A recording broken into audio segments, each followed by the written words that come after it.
బాబు గారు అరెస్ట్ అయిన తర్వాత మీకు కలిగిన అనుభవాలు, మీరు తిరిగినటువంటి కోర్ట్ చుట్టూ మీ తర్వాత కార్యకర్తలు తిరగటం ఇదంతా ఎలా సాగింది? అన్నిటికంటే గొప్పది ఏంటంటే సార్, ఈ ప్రపంచంలో ఏ పార్టీకి లేనంత గొప్ప కార్యకర్తలు ఉన్న పార్టీ తెలుగుదేశం పార్టీ సార్. కార్యకర్తలు ఉండటం సహజం. తెలుగుదేశం పార్టీలో సైనికులు ఉంటారు సార్. తెలుగుదేశం కార్యకర్తలు అందరూ భారత సరిహద్దుల్లో కాపలా కాస్తున్న సైనికులు అంటాడు సార్. వాళ్ళు కష్టం వచ్చినా నష్టం వచ్చినా రైట్ అయినా రాంగ్ అయినా చరిత్ర తీసుకుని గత 44 ఏళ్ళు 45 ఏళ్ళు తెలుగుదేశం పార్టీ పెట్టిన నాయకులు మారారు, పదవులు అనుభవించి మారారు, ఎంపీలై మారారు, మంత్రులై మారారు, అనుభవాలు అన్నీ చంద్రబాబు గారినితో లబ్ధి పొంది మారారు. ఏ లబ్ధి పొందకుండా, ఏ స్వార్థం లేకుండా నిస్వార్థంగా పార్టీ కోసం పిరంగబొట్టుకొని నిలబడ్డ నిజమైన కార్యకర్త తెలుగుదేశం కార్యకర్త. వాళ్ళకి ఏమిచ్చి రుణం తెచ్చుకోవాలి సార్ వీళ్ళందరూ? ఈ నాయకులు ఏమిచ్చి రుణం తెచ్చుకోవాలి? వాళ్ళది ఏమిచ్చి రుణం తెచ్చుకోగలుగుతారు చెప్పండి? వీళ్ళ ప్రాణాలు ఇచ్చిన వాళ్ళు రుణం తీరుతారు. అంత గొప్ప కార్యకర్తలు తెలుగుదేశం కార్యకర్తలు, చంద్రబాబు గారు అభిమానులు. చంద్రబాబు గారు అంటే మీకు ఆయన మన తెలుగువాడు ఇవి మన ఆంధ్రప్రదేశ్లో పుట్టి ఓ తెలుగువాడుగా పుట్టడం ఆయన తగ్గిపోయాడు. కానీ ఆయనకు వేరే స్టేట్లో నార్త్ ఇండియాలో పుట్టుంటే ప్రపంచ చరిత్రలో చరిత్ర పటంలో చంద్రబాబుకు చరిత్ర ఉండేది సార్. అనుమానం వచ్చే విషయం ఏంటంటే బాబు గారికి అంతమంది కార్యకర్తలున్నా, ఎమ్మెల్యేలున్నా, మినిస్టర్లు, మంత్రులు అందరున్నా బండ్ల గణేష్కి అసలు పార్టీలో కనీసం మెంబర్షిప్ ఉందో లేదో తెలియదు. మీరు కార్యకర్తనో కూడా తెలియదు. మీ స్పెషల్ ఇంట్రెస్ట్ ఏంటి బాబు గారు? చంద్రబాబు గారు అంటే ఏం నచ్చ చెప్పాలి అని ఏం కోరుకుంటున్నారు బాబు? నేను ఏమి కోరుకోను. వాటర్ బాటిల్ కూడా కోరుకోను. కిన్లే వాటర్ బాటిల్, ఈ వాటర్ బాటిల్ కూడా కోరుకోను. నాకు అవసరం లేదు. నాకెందుకు సార్? నాకెందుకు? నాకు అవసరమే లేదు. నాకు ఇష్టం సార్. మీ అమ్మ మీ నాన్న అంటే నీకు ఇష్టం ఏంటంటే నన్ను అన్నారు కాబట్టి నాకు ఇష్టం. అట్లా ఒక్కొక్క ఇష్టం ఉంటుంది. నాకు ఇష్టం. నాకు పవన్ కళ్యాణ్ అంటే ప్రాణం. పవన్ కళ్యాణ్ గురించి మాట్లాడే నేను చిన్నప్పటి నుంచి ఒక విషయం చెప్తా. 26 సంవత్సరాల కిందట, ఈ 2026 ఇప్పుడు 26 సంవత్సరాల కిందట నాకున్న చదువుకి, నాకున్న నేపథ్యానికి అమెరికా వీసా రాలేదు. అందరం కలిసి వెళ్ళాం, వీసాకి వెళ్ళాం. మీకు చెప్తా బాబు గారికి నాకున్న జర్నీ చెప్తా. నేను వెళ్తే చెన్నై వెళ్ళాం. అప్పుడు చనిపోయారు డైరెక్టర్ ఈవి సత్యనారాయణ గారు. 2000లో వెళ్తే పాపం ఈవి గారు నన్ను గణేష్ అమెరికా వెళ్దాం అన్నారు. పాస్పోర్ట్ తీసుకున్నారు. అప్పుడు అంతకుముందు నాకు పాస్పోర్ట్ కూడా లేదు. పాస్పోర్ట్ తీసుకుంటే వెళ్తే నాకు అందరికీ వీసాలు వచ్చినాయి. 25-30 మందికి. నాకు రిజెక్ట్ అయింది. ఈవి గారితో పాటు సమకాలికులు ఆ ప్రోగ్రామ్ లీడ్ చేస్తున్న వాళ్ళందరూ గణేష్ దే వదిలేయండి అన్నారు. వదిలేయచ్చు ఈవి గారు. నేను చిన్న చిన్న చిన్న వేషాలు వేసే ఆర్టిస్ట్ని వదిలేయచ్చు. నేను వదలనని చెప్పి ఈవి గారు చంద్రబాబు నాయుడు గారి దగ్గరికి వచ్చి 2000 అంటే 26 సంవత్సరాల కిందట మాట ఇది. ఏ అనుభవం ఉన్నారు కాబట్టి చెప్తున్నా. ప్రతి మాటకి ఒక చరిత్ర ఉంటుంది, ప్రతి అడుగుకి ఒక హిస్టరీ ఉంటుంది, ప్రతి షేక్ హ్యాండ్కి ఒక క్యారెక్టర్ ఉంటుంది సార్. వెళ్తే అప్పుడు సార్ స్పెషల్గా లెటర్ రాసి అమెరికన్ కాన్సులేట్కి లెటర్ రాసి నాకు వీసా ఇప్పించారు. అమెరికా చూడటం 26 సంవత్సరాల కింద డ్రీమా కాదా? అంతే కదా. ఒకటి కాదు సార్. నన్ను పక్కన పెట్టేయండి. ఈరోజు చంద్రబాబు గారి వల్ల మనస్సాక్షిగా చెప్తున్నాను, మహేంద్ర గారు గుండె మీద చేసుకొని మనం నమ్ముకున్న భగవంతుడి మీద ఒట్టి పెట్టుకొని చెప్తాం. ఈరోజు చంద్రబాబు నాయుడు గారు విమర్శించే నాయకులు కూడా, చంద్రబాబు గారు నోటికొచ్చినట్టు మాట్లాడే నాయకులు కూడా వాళ్ళు భగవంతుడిని నమ్మితే భగవంతుడి పాదాల సాక్షిగా ప్రమాణం చేసి చంద్రబాబు నాయుడు గారు చెడ్డాడని చెప్పానండి. ఊరికే రాజకీయం కోసం వైఎస్ఆర్సీపీ వాళ్ళని ఎవరిని అడిగినా ఇప్పుడు వైఎస్ఆర్సీపీ అంటే వాళ్ళ అనుభవం తెలియాలి సార్. మీ ఇంట్లో మీ మిస్సెస్ మీ మదర్ ఎట్లా కూర వండిద్దో మాకేం తెలుసండి? కూర వండినాక తిన్నాక అనుభవించినాక అన్ని చేసినా బాగాలేదంటాం కదా. కొందరికి కొన్ని మైండ్లో కొందరు బ్లైండ్గా నమ్మంటారు. వైఎస్ఆర్సీపీ కార్యకర్త మమ్మల్ని తిట్టడం వాళ్ళ ధర్మం, అది మనం దాన్ని ఎట్లా కాదంటాం సార్. వాళ్ళని నమ్ముకున్న నాయకుడు వాళ్ళ గొప్పవాళ్ళు, మనం నమ్ముకున్న నాయకుడు మనకి గొప్పవాళ్ళు. తెలుగుదేశం కార్యకర్తల గురించి నేను మాట్లాడుతున్నా, తెలుగుదేశం నాయకుల గురించి నేను మాట్లాడుతున్నా. ఎవరైనా ప్రత్యర్థి అనేవాడు లేకపోతే లైఫ్ ఏంటి సార్? ప్రతి మనిషికి ఒక ప్రత్యర్థి ఉండాలి, ప్రతి మనిషికి ఒక పోరాటం ఉండాలి, ప్రతి మనిషికి ఒక గోల్ ఉండాలి, ప్రతి మనిషికి ఒకటి ఉండాలి. తపన లేకపోతే ఎందుకు బతుకు? మనం బతున్నాం, ఇంకో ఏవి బతున్నాయి, అది కాదు కదా. ప్రతి మనిషికి ఒక శత్రువు లేకపోతే లైఫ్ ఏముంది సార్? చంద్రబాబు నాయుడు గారి వ్యక్తిత్వం గురించి ఎందుకు చెప్తానంటే ఆయన జాతీయ సంపద సార్. తెలుగు జాతికి ఒక సంపద ఆయన తెలుగు ఆ రాష్ట్ర ముఖ్యమంత్రి కాకపోతే ఈ రంగాలు వచ్చే కదా, ఐటీలు వచ్చే కదా, ఇన్ని లక్షల మంది ఇన్ని దేశాల్లో తెలుగు వాళ్ళు ఏమో ఏ దేశం పోయినా మనం తెలుగు ఉంటున్నాడు కదా సార్. నాకు అర్థం కావట్లేదు. ఏ దేశం పోయినా, జర్మనీ పోండి, ఆస్ట్రేలియా పోండి, ఇటలీ పోండి, ఎక్కడ పోండి, స్విట్జర్లాండ్ వెళ్ళండి, న్యూజిలాండ్ వెళ్ళండి, అమెరికా అంటే వదిలేయండి. ఏ ఊర్లో ఈ వీధికి ఇది అమెరికన్స్ కంటే మనవాళ్ళు ఎక్కువ ఉన్నారని డౌట్ వస్తుంది ఒక్కోసారి. మన డలాస్ వెళ్తే ఎవడప్పుడు తెలుగు ఇంగ్లీష్ మాట్లాడాలనుకున్నా తెలుగు మాట్లాడుతున్నారు.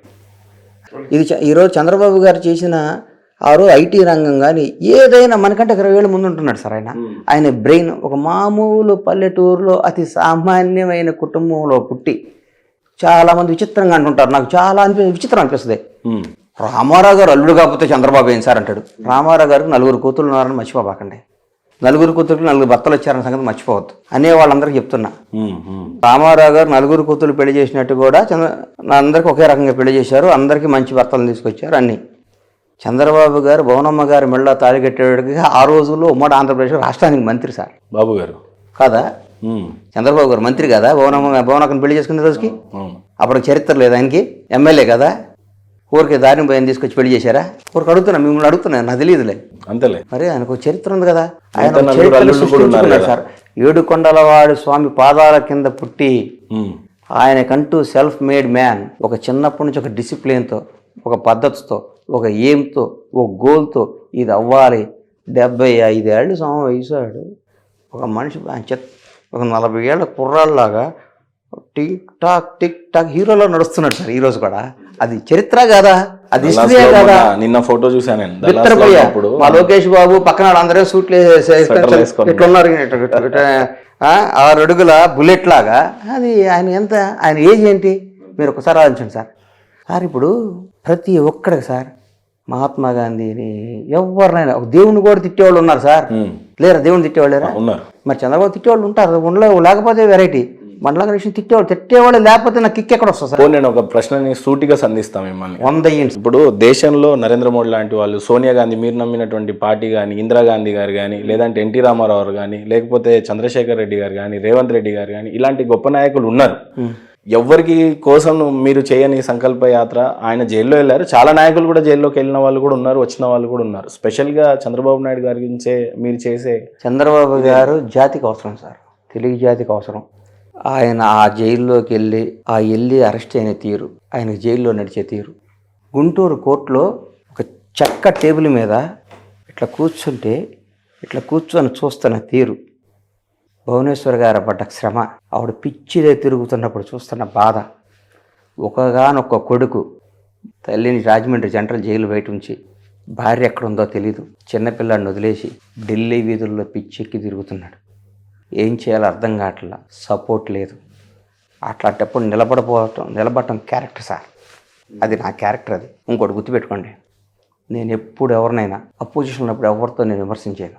నా క్యారెక్టర్ అది. నేను అధికారం ఉన్నప్పుడు టీఆర్ఎస్ మీద ఎవరికి మాట్లాడేవాడిని.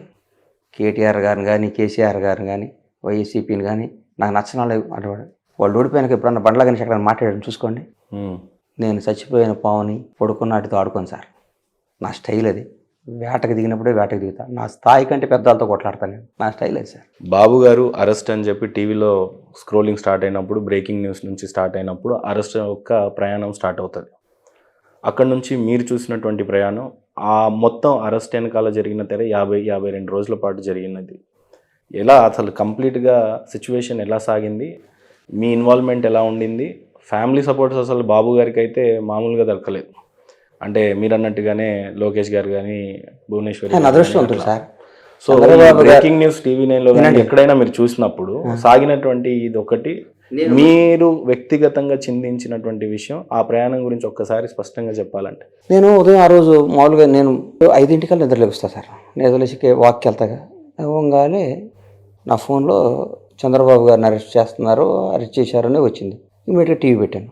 టీవీ పెడితే నంద్యాలలో అరెస్ట్ చేయడానికి పోలీసులు వచ్చారు సార్, బస్సు దిగుతున్నారు, బస్సులో ఉన్నారు, అరెస్ట్ చేస్తారు, నోటీస్ అది ఇవ్వడానికి ఉన్నారు, అదే అంటున్నారు. నిజంగా నేను ఈ చంద్రబాబు గారిని అరెస్ట్ చేస్తారంట, ఏంటంటే లెజెండరీ పర్సన్ కదా సార్ ఆయన అరెస్ట్ చేయటం ఏంటి అనుకున్నాక నేను వాక్కి వెళ్ళిపోయాను. వచ్చాను, వస్తే అరెస్ట్ చేస్తున్నారంట. నాకు ఇప్పటికీ చాలా బాధాకరమైన విషయం ఏంటంటే మరి అనొచ్చు అనకూడదు, మరి అనకపోతే కూడా నా మనసులో అది ఒక గిలిగింత ఉంటుంది. ఏదో మాట నాకు వస్తే కక్కపోతే నాకు పెద్ద ఇబ్బంది. నేను ఆయన ఇంపాసిబుల్ నంద్యాల నుంచి విజయవాడ తీసుకురావడం అది అయ్యే పని కదా అనుకున్నా సార్. నేను అక్కడ నుంచి కదిలించడమే కష్టం దాటి ప్రళయం అయిపోద్ది అనుకున్నా సార్. నేను ఒరి అమ్మ, పెద్ద ఆయన్ని అరెస్ట్ చేయటమా, సార్ను ముట్టుకోవటమా అనుకున్నాను. నేను అనుకున్నాక వస్తుంటే ఏంది అమ్మ ఇన్నేళ్ళు ముఖ్యమంత్రి ఇంత చేశాడు, రాష్ట్రానికి ఇంత చేశాడు, ఏంటిరా అంటే భయంతో బతున్నారా జనం అన్న చిన్న భయం స్టార్ట్ అయిపోయింది. అక్కడ చిన్న చిన్న తీసుకొచ్చారు. నేను భగవంతుడు సాక్షిగా చెప్తున్నా సార్, వెంకటేశ్వర స్వామి దగ్గరికి వెళ్తున్నా కదా, నేను ఇప్పుడు ప్రతి మాట నిజం చెప్తున్నా సార్, వెంకటేశ్వర స్వామి పాదాల సాక్షిగా మీకు అన్ని నిజాలు చెప్తాను. వెంకటేశ్వర స్వామితో పెట్టుకుంటే ఎట్లా ఉంటుందో మీకు తెలుసు. నేను బేలు వచ్చి దొరుకున్నా అదే రోజు గంటలో వస్తుంది బేలు అనుకున్నా. బేలు చూస్తా కూర్చున్నారు సార్, ఇంకా రాలా పాపం. అక్కడ ఒక లేడీ ఒక ఆవిడ ఉండేది, మేడం ఒక ఆవిడ, ఆ పేరు మర్చిపోయా. ఆవిడ ఎట్లా పచ్చితో మాట్లాడుతుండే ఇమ్మీడియట్గా ఫోన్ చేస్తుండే, అయిపోతుంది సార్, వచ్చేస్తుంది సార్, బేలు వస్తుందని చెప్పింది. లేదు సార్, సార్ని దాన్ని ఏమంటారు రిమైండింగ్ పంపిస్తాను. రిమైండింగ్ పంపించారు ఆయన అనుకున్నా. ఒక చంద్రబాబు నాయుడు గారు లాంటాడు జైలుకి వెళ్ళటం ఏంటి సార్, రిమైండ్లో దేనికి సార్, నడుచుకుంటా వెళ్ళాడు సార్ పాపం. ఏమి మన స్థాయి కాదు, మనం మాట్లాడలేం, మనం ఏం చేయలేం. అందరు పిన్ డ్రాప్ సైలెన్స్, ఎవరి కాళ్ళు ఆయన దగ్గర లబ్ధి పొందారు. ఆయన వాడుకొని ఆయన ద్వారా పైకి వచ్చి ఆయన ద్వారా వాళ్ళ స్థాయిలు ఎక్కడికో తీసుకునే వాళ్ళు కూడా ఎవరు మాట్లాడాలి. పాపం ఆయన ఆవిడ వ్యాపారం ఆవిడ చేసుకుంటూ, ఆవిడ బతుకుతూ, ఆవిడ కంపెనీ ఆవిడ డెవలప్ చేసుకుంటూ, ఆవిడ పనిలో ఆవిడ ఉంటూ, భర్త కొడుకు రాజకీయాల్లో ఉంటే తన వ్యాపార సంస్థను అభివృద్ధి చేసుకుంటున్నా ఆవిడ రోడ్డు మీదకి రావాల్సి వచ్చింది. భర్త జైల్లో ఉంటే జైలు పెట్టి ఒక చిన్న క్యారవాన్, ఇప్పుడు నేను ఉంటాను క్యారవాన్ అంటే క్యారవాన్లో ఆవిడ వచ్చి అక్కడ ఉండిపోయింది సార్ మొత్తం. అంతేగా మేడం అక్కడే ఉన్నారు 52 రోజులు. మేడం అక్కడే ఉన్నారుగా. లాస్ట్ న్యాయం గెలవాలో ఏదనుకుంటే తిరిగారు కొంతకాలం. అట్లుంటాం. యువకాలం ఒక మామూలు వ్యక్తి లోకేష్ బాబుని విమర్శించినాడు అన్నట్టు ఉండేది కదండి. ఒక మామూలు వ్యక్తి యోగాలో స్టార్ట్ చేస్తూ ప్రతిరోజు ఏఏలో ఉంటుంది చూడండి సార్, ఇట్లా ఈరోజు ఏఏలో వస్తుంది, ఈ మధ్య ఏఏలో వస్తుంది. ఆ టైప్లో రోజుకి 100 రోజులకి 200 రోజులకి 300 రోజులకి ఇట్లా పరిణితి చెందిన ఒక వికసించిన పుష్పంలాగా ఒక మామూలుగా లేవకుండా లేచిపోయిన టర్న్ డే బై డే ఎక్కడికో వెళ్ళిపోయిన లోకేష్ బాబు. అసలు వాళ్ళ తండ్రిని తీసుకొచ్చే టైంలో ఆయన పడ్డ దగ్గర నుంచి రోజు ప్రతి బేలున్న రోజు నేను ఢిల్లీలో, ఇది సాక్ష్యం సార్, నా కళ్ళ సాక్ష్యం, నేను సాక్ష్యం. ప్రతిరోజు లోకేష్ బాబుని చూసేవాడిని. ఆయన డీల్ చేసిన విధానం అవన్నీ చూసి నేను అనుకున్నా, అమ్మ ఏం కొడుకుని కదా అనుకున్నా లోపల. ఆ రోజు అనుకున్నా సార్. ఈరోజు చెప్తున్నా మహేంద్ర గారు, లోకేష్ బాబు ఇండియాలో one of the greatest politician అవుతున్నాడు. ఈ రోజు ఆయన ప్రవర్తన చూడండి, అవుతాడు కదా. ఇండియాలో గ్రేటెస్ట్ పొలిటీషియన్ కాకపోతే నన్ను అడగండి. ఎప్పుడు నా నోటి నుండి వచ్చిన మాట ఎప్పటివరకు మిస్ అవ్వాలా సార్? అవదు నాకు. నా నోటి గవక నేను మనస్ఫూర్తిగా అంటే అది అవ్వదు. వీళ్ళు చెప్తున్నా, నారా లోకేష్ గారు అనేవాడు ఇండియాలో పెద్ద రాజకీయ నాయకుడు అవుతాడు. ఏంటి సార్ ఆయన ఒక మనిషి ఇట్లా కూడా మారచ్చా? అది సార్ ఆ తల్లి పెంపకం. సార్ ఆ రోజు బయటకు రావాలని నేను ఒకటోసారి ఒక 5 సార్లు వెళ్ళే సార్ సుప్రీంకోర్టుకి. బెయిల్ వస్తుంది బయట రకరకాల రూమర్స్, పిచ్చి మాటలు చెప్పడం కరెక్ట్ కాదు. ఆయన ఉండడు, ఇంకా రిమూవ్ చేసేస్తారని రకరకాల నోటికి ఏది వస్తుంది. ఎవడు నోరే కదా సార్, అంతే కదా. దానికి నోటికి మనం మాట్లాడంగానే డెబిట్ కార్డు డబ్బుల్లా కట్ అవుతాయి అంటే ఎవరో నోరు మాట్లాడరు, అంతే కదా సార్. డెబిట్ కార్డు అరే మనం తప్పు మాట్లాడితే నీ అకౌంట్లోంచి 1000 రూపాయలు కట్ అవుతాయి అంటే చాలామంది తప్పు మాట్లాడరు. అబద్ధం ఆడితే నీ అకౌంట్లోంచి 1,00,000 రూపాయలు నీదేదో పోద్దని మన రూల్ పెట్టాము, అది భగవంతుడు స్కీమ్ పెట్టాడు అనుకోండి, అబద్ధాలు ఉండవు, తప్పులు ఉండవు, అంతే కదా సార్. నోటికి ఏదో వస్తుంది మాట్లాడేవాళ్ళు. నాకు కూడా భయం వేసింది సార్. ఇంకా బయటికి రావడం, వస్తే బయటికి రావడం, లోపల ఏం చేస్తారని భయపడేవాడు నేను సార్ని. ఆయన పెద్ద ఆయన కదా సార్, చాలా పెద్ద మనిషి, పెద్ద ఆయన కదా ఆయన. ఇప్పుడు అనుకున్నా ఏడుకొండలవాడ ఇది మనుషులు చేసే పని కదా ఆయన. దయచేసి నాలాగే ప్రపంచవ్యాప్తంగా ఉన్న కోట్ల మంది ఆయన అభిమానులు అందరూ పూజలు చేశారు, ప్రతి ఒక్కళ్ళు కదిలొచ్చారు, ప్రతి ఒక్కళ్ళు మన ఇంట్లో జరిగిందిరా. ఆ 52 రోజులు ప్రతి ఇంట్లో కొన్ని కోట్ల ఇళ్లలో అర్ధాకలతో పడుకున్నారు సార్, బాధతో ఉన్నారు సార్. చాలామంది ఐటీ పిల్లలు ప్రపంచవ్యాప్తంగా జాబులు కూడా సరిగ్గా చేయాలి.